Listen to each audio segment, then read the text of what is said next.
Hello, Holistic. Our topic today is about diarrhea in palliative care setting. Objectives of the presentation.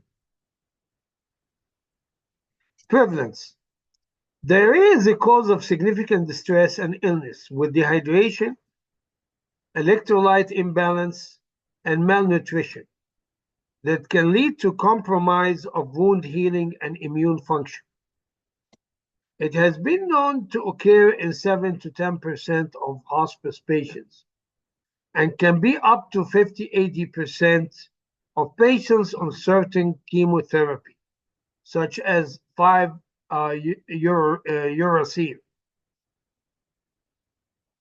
and up to 27% of patients with HIV.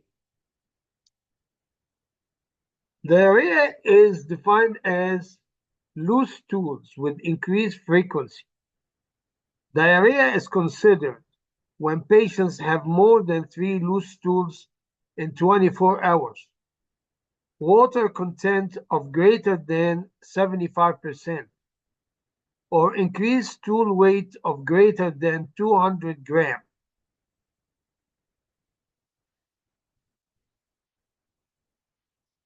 National Cancer Institute toxicity criteria. Toxicity grade 1, 2, 3, and 4. With grade 1, increase of less than 4 stools per day over baseline. With grade 2, increase of 4 to 6 stools per day over baseline, or intravenous fluids more than 24 hours. But it's not interfering with daily living.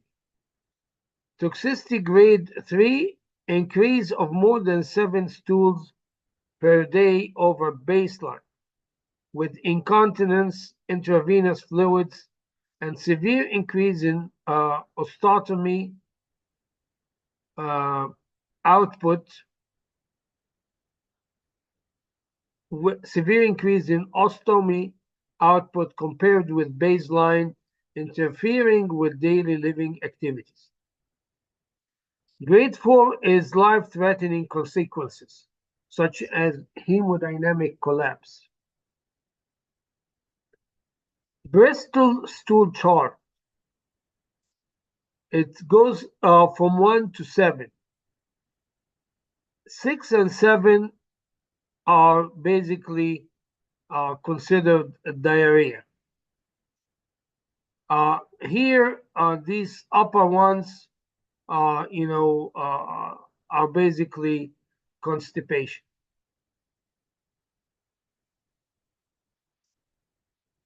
Types 1 and 2 indicate constipation, 3 and 4 being the ideal stools, and also as they are easy to defecate while not containing an excess fluids, 5, 6, and 7 tending towards diarrhea. So 1 and 2 constipation in the Bristol stool chart, 3 and 4 are basically normal, and as you go from 5 and above, you're getting into the diarrhea side. Types of diarrhea. We have 3 types of diarrhea. We have acute, persistent, and chronic. Acute diarrhea is a greater number of stools, decreased from the normal, lasting for less than 14 days. 2 types, acute watery diarrhea and dysentery. Persistent diarrhea. Illness persists more than 14 days. Chronic diarrhea duration of symptoms is longer than 1 month. Causes of acute diarrhea. Infectious, could be toxin mediated, could be bacterial, could be viral, could be protozoal, could be systemic. Toxic mediated, such as Bacillus cereus, Clostridium, enterotoxin, bacteria such as Shigella, Campylobacter, Clostridium difficile, Salmonella, viral such as rotavirus and norovirus, protozoal such as Giardia, Cryptosporidium, and others. Chronic diarrhea again, is by definition diarrhea more than 4 weeks. And we have two types of diarrhea. We have osmotic and non-osmotic. Osmotic diarrhea is related to medications, laxatives, carbohydrate malabsorption, such as lactose and fructose. Non-osmotic, these are situations like celiac disease, biliary acid malabsorption, IBD, and infectious, also, short bowel syndrome, steatorrhea.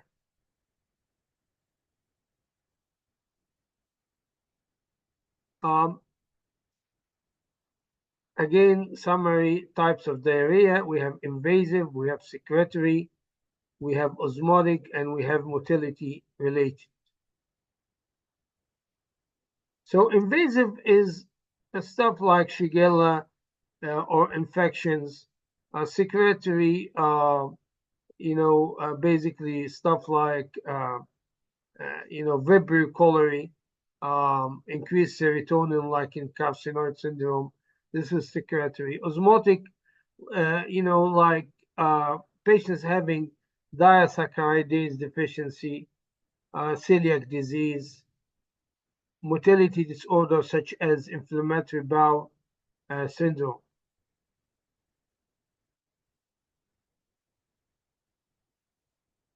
Again, causes of diarrhea in palliative care, drugs, radiotherapy, fecal impaction. And this is very important, guys, because this could be very confusing. Patient is presenting with diarrhea, while the patient, in fact, actually is having malignant fecal impaction. So you have to be careful about this one. Malabsorption, pancreatic carcinoma, concurrent disease such as diabetes, hyperthyroidism, pancreatic insufficiency, diet, for example, hot spicy food, brain, because of the fibers, alcohol.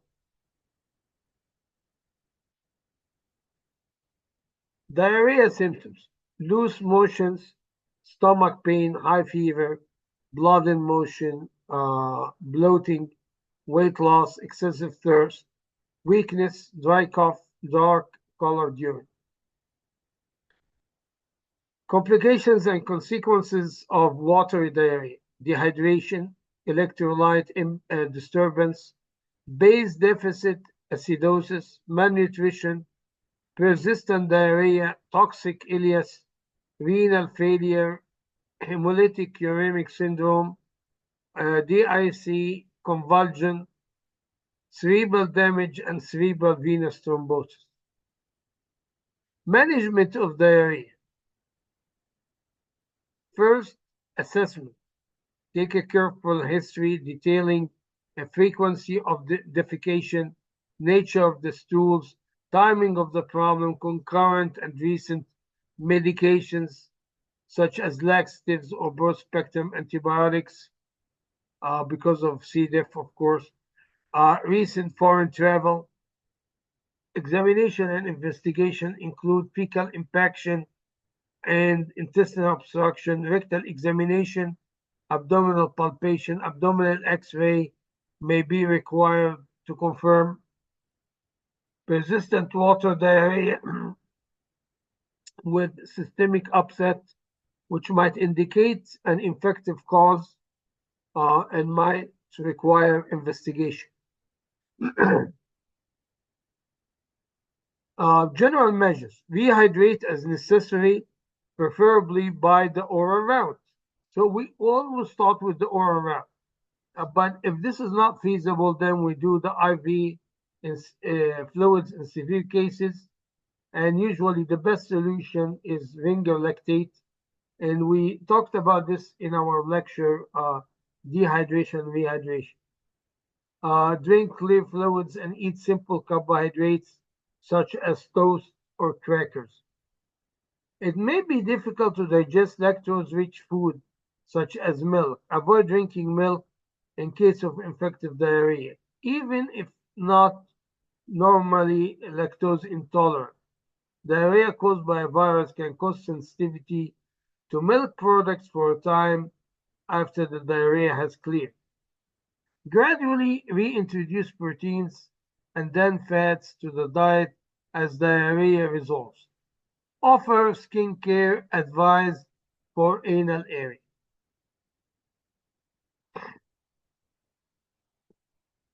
These are the kind of food recommended if you're having diarrhea. And it has basically a mnemonic breads. So banana, rice, applesauce, and toast. General measures. Persistent diarrhea can cause depletion in vitamins, mineral, and trace elements that are important for normal body functions and may require replacing, for example, sodium, potassium, and magnesium. Glucose is pro-absorptive in the bowel. Giving glucose or electrolyte drink may help with diarrhea as well as replacing important losses. Bacterial overgrowth or imbalance of the normal gut flora may cause diarrhea despite negative stool cultures for pathogens, especially after ileocolic resection or surgical formation of blind loops of gut. Patients with HIV or AIDS frequently have problems with diarrhea. It is usually infective, but the diagnosis, isolation of pathogens, and treatment can be very complex. Probiotics include non-pathogenic microorganisms, including Lactobacillus rhamnosus, Lactobacillus acidophilus, and Bifidobacterium. The proposed mechanism of action include providing a protective physical barrier from infective bacteria and degrading carcinogens and producing anti-inflammatory effects on the bowel mucosa. Some trials have seen decreased abdominal discomfort and reduction in grade 3 to 4 diarrhea. However, further studies are still needed to establish evidence that they can be effective, and caution is needed in immune-compromised patients due to concerns about severe infections and sepsis resulting from probiotics. Examples of probiotics, something like here Activia, and then you have here Lactiol Fort is another form of probiotics, and there are many of these in the market.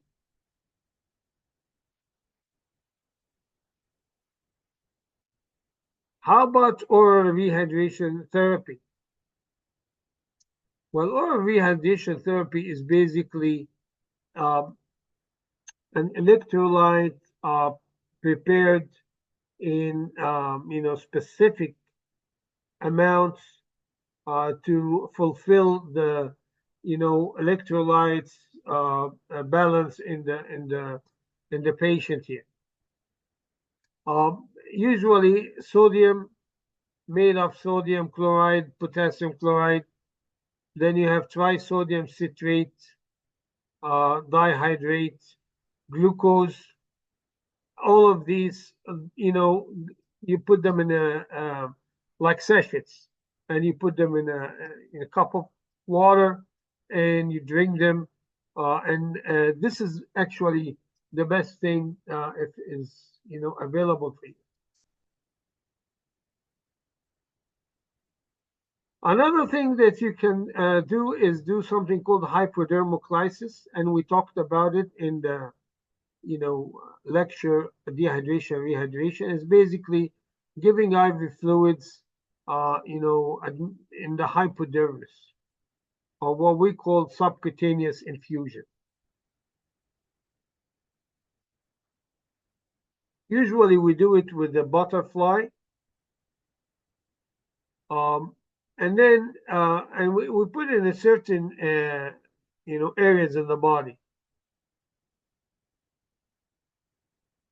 Intravenous fluids is the mainstay of treatment, and as we said, ringer lactate is basically with 5% dextrose is preferred to ringer lactate solution without dextrose. To add this dextrose part of to the formula here. Lactated ringer. Antidiarrheal drugs.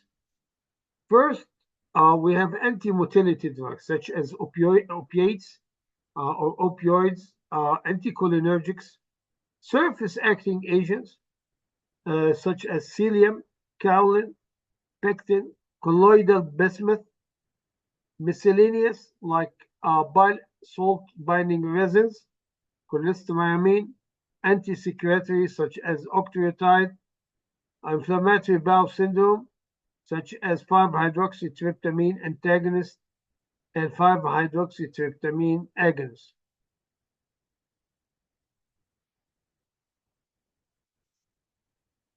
The bowels have opioid receptors, as you know, mu, delta, and kappa. Loperamide, the most famous antidiarrheal medication, is an mu opioid receptor agonist, which binds in the intestinal wall. Different oral formulations are available. Alcohol-containing solutions should be avoided for patients with injured oral mucosa. The onset of antidiarrheal effect is relatively fast, within 1 hour from intake, with the maximum effect after 16 to 24 hours.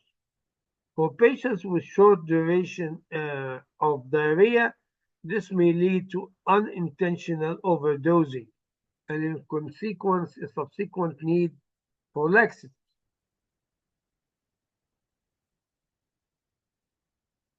Loperamide is extensively metabolized in the liver. The systemic bioavailability is only 0.3%, and it doesn't pass through the blood-brain barrier.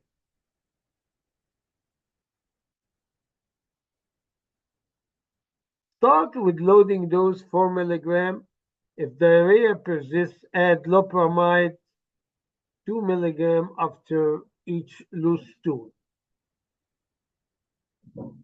If not controlling diarrhea, rapidly change to 2 mg 4 times a day. Can be increased to 4 mg 4 times a day if required. Maximum dose is 16 mg per day. Very important number to remember here, guys. The maximum dose of loperamide is 16 mg per day. The reason is if you overdose with loperamide, you can cause, cardiac toxicity and QT prolongation. There are few case reports where, some drug addicts were trying to use loperamide for addiction purposes, and they overdosed on it, and eventually they got QT prolongation and torsaient de pointes, and patients died. Loperamide hydrochloride 2 mg capsules. This is the chemistry. It is one of the benzomorphins.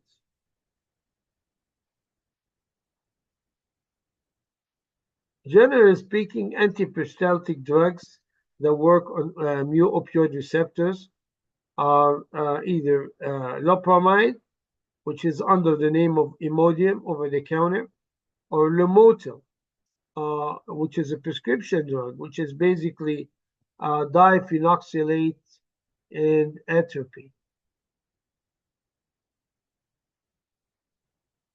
Diphenoxylate is a synthetic opioid chemically related to pethidine, pharmacologically similar to codeine. The antidiarrheal action is most prominent, but because it's absorbed systemically and crosses the blood-brain barrier, CNS effects can occur. Atropine is added in the sub-pharmacological doses to discourage abuse by taking several tablets. Abuse liability is rated low, and overdose will produce disturbing atropinic side effects. It has caused respiratory depression, paralytic illness, and toxic megacolon in children. So diphenoxylate is something that you have to write as a prescription, and also it's a restricted drug in the United States because it's systemically absorbed and can cross the blood-brain barrier more than loperamide. Diphenoxylate and then atropine. Lomotil is basically a combination of diphenoxylate plus atropine. Tincture of opium. It's another opioid that can be used alternative to loperamide. The commonly used preparation is called opii tinctura normata, according to the Pharmacopoeia Europaea.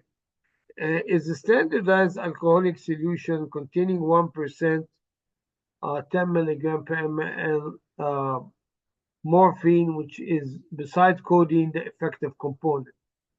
In some countries, the solution is available under the trade name of dropizole.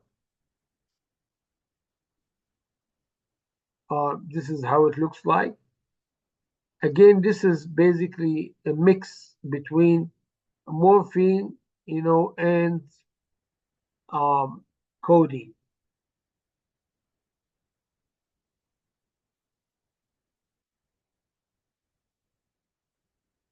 Somatostatin analog. For diarrhea that doesn't respond to loperamide, a somatostatin long-acting synthetic such as octreotide can be very effective. Native somatostatin has short half-life and is produced in the intestinal D cells of the stomach, pancreas, and gut, and acts on epithelial receptors of the gut to block peristalsis, reduce gastric, biliary, pancreatic, and small intestine secretions.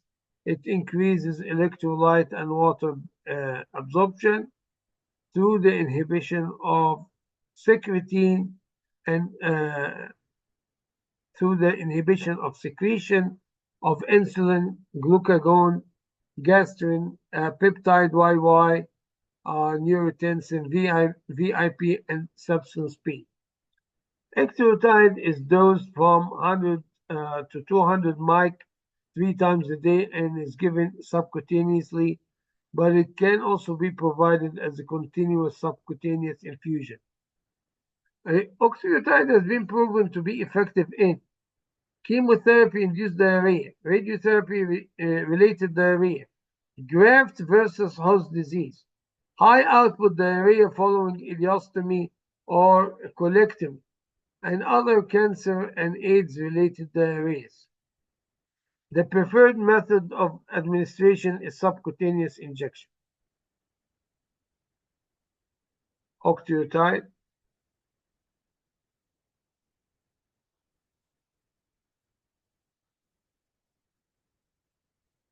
This is the octreotide molecule. Prostaglandin inhibitors are basically drugs such as aspirin, mesalazine, bismuth, and COX-2 inhibitors. These work to reduce the secretions caused by prostaglandin, um, increase intestinal water, and electrolyte secretion. Bismuth subsalicylate is also said to have a direct antimicrobial effect on enterotoxigenic E. coli. Mesalazine is used in patients with ulcerative colitis. Bismuth, however, can produce toxic blood salicylate levels in higher doses. COX-2 inhibitors may be beneficial in alleviating chemotherapy induced diarrhea related to reducing prostaglandin E2 levels, but more studies are needed to show significant benefit. Mesalazine. Another drug, the bismuth subsalicylate, or sometimes they call it pepto-bismol, selectively binds to ulcer coating, protects ulcer from gastric acid. Salicylate in this agent inhibits prostaglandins and chloride secretion in the intestine to reduce the liquid content of the stool, treating diarrhea. It's effective for both prophylaxis of traveler's diarrhea and other forms of diarrhea, forms a protective coating in the GI tract, and has direct antimicrobial activity, is used in Helicobacter pylori in combination therapy, also effective to bind toxins from Vibrio cholerae and E. coli. Adverse effects include tinnitus, nausea, and vomiting, and it can produce black stools and darkening of tongue.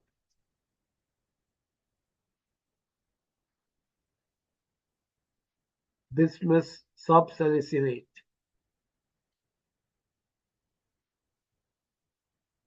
Bile acid sequestrants, such as cholestyramine and cholestyramine. Cholestyramine is the treatment of bile salt-induced diarrhea, as patients with resection of distal ileum. In these patients, there is an interruption of the normal enterohepatic circulation of bile salts, resulting in effective concentration, reaching the colon and stimulating water and electrolyte secretion. Patients with extensive ileal resection, usually more than 100 centimeter, eventually develop bile salts depletion, which can produce steatorrhea because of inadequate micellar formation required for fat absorption. Aspirin and cholestyramine can reduce the diarrhea in radiation-induced enteritis, and as can addition of a stool bulking agent such as ciliates. Cholestyramine. The biggest problem with this medication is the taste. You have to put it in something like orange juice or whatever, so it's palatable.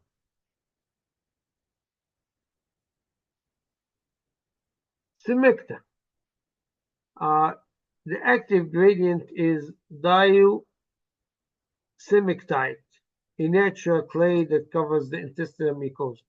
It binds to viruses and bacteria, eliminates pathogens through stools, then protects the mucosa and allows it to recover. Smecta reduces the symptoms of acute diarrhea and provides gentle relief. Its effectiveness in improving stool consistency is the result of its alleged ability to absorb bacteria, viruses, and toxins, as well as strengthening the intestinal mucosa barrier to reduce luminal antigens passing through the mucus barrier, which in turn helps to reduce inflammation. Smecta is commonly used in Egypt. I'm not sure about other countries, but this is one of the highly recommended, agents in Egypt. Cyproheptadine.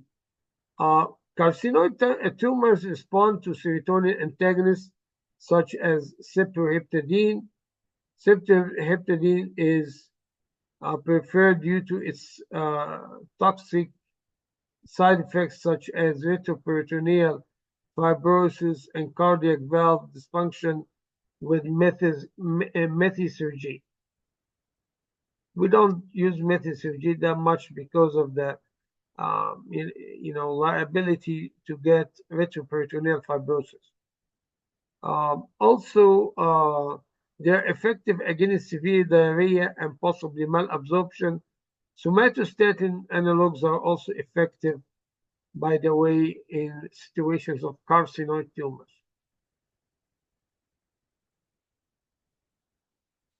Cyproheptadine, 4 milligram. Anticholinergics. So we have a drug like dicyclomine or Bentyl is an antispasmodic used to treat intestinal spasms in patients with IBS and other functional bowel disorders. It's not specifically used to treat diarrhea. However, it can be used to treat diarrhea caused by inflammatory bowel syndrome. It is important to note that Bentyl can cause side effects such as dry mouth, blurred vision, dizziness, drowsiness, and constipation. Bentyl, dicyclomine, 10 milligram per 5 ml. Kaolin and pectin. Kaolin is a naturally occurring hydrated magnesium aluminum silicate. Pectin is indigestible carbohydrate derived from apples. Both appear to act as absorbents of bacteria, toxins, and fluids, thereby decreasing stool liquidity and number. They may be useful in acute diarrhea, but are seldom used on chronic basis. Kaopectin is a combination between the kaolin and the pectin together.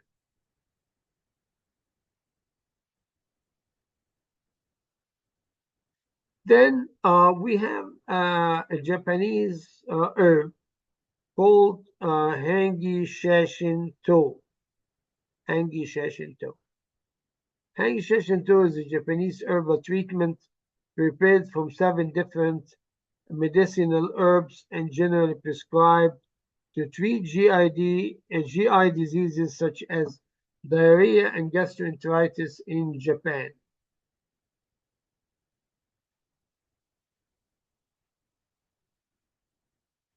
This is how it looks like. Zinc, especially oral zinc supplements, can reduce the symptoms of diarrhea in children with low levels of zinc, such as from malnutrition. There isn't enough evidence to recommend use of oral zinc in children with diarrhea who have a healthy, varied diet. Zinc is used typically as zinc oxide. A zinc oxide cream, ointment, or paste is applied to skin to prevent conditions such as diaper rash. So, in a nutshell, zinc is used if you're suspecting malnutrition. And then you have zinc oxide tablets, and you have, cream and ointment used also for diaper rash. Another drug, basically called Palifermin, is a recombinant from human keratinocyte growth factor. And it's been approved to reduce the incidence and duration of severe oral mucositis in patients with hematologic malignancy who are not myelotoxic, who are on myelotoxic therapy, requiring hematopoietic stem cell support, and also has been studied in patients with metastatic colorectal cancer. There also have been some studies looking into its use as anti-diarrhea, as the binding of KGF to receptor cells results in proliferation and differentiation of epithelial cells in multiple tissues, including stomach and small intestine. However, further studies are needed for efficacy, and common adverse reactions include rash, erythema, and reversible tongue thickening. It causes tongue thickening. This could be part of a board exam question. A discoloration and alteration of taste. Look at the picture here, please. Okay, so specific measures to treat diarrhea include laxatives, a drug-induced laxatives, you have to discontinue. PPIs, also you have to discontinue. Antibiotics, because of Clostridium difficile. NSAIDs, all of these can cause, diarrhea. Chemotherapy agents, radiation therapy induced, fecal impaction or anal leakage, subacute bowel obstruction, steatorrhea. For example, here you have to use pancreatic enzymes, a plus or minus PPI. For fecal impaction and or anal leakage, laxatives, rectal disinfection, and follow the guideline for constipation, because this is a constipation problem, not a diarrhea problem. I mean, diarrhea is secondary to the constipation, to the fecal impaction. Carcinoid syndrome, you treat it with octreotide. Surgical resection, you treat it with cholestyramine.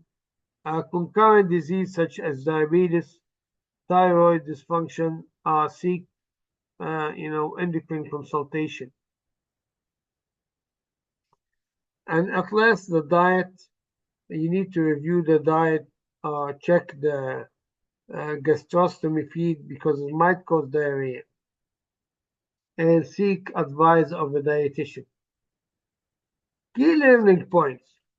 Diarrhea is the passage of frequent loose stools with urgency. It could be defined as the passage of more than unformed stools within 24-hour period.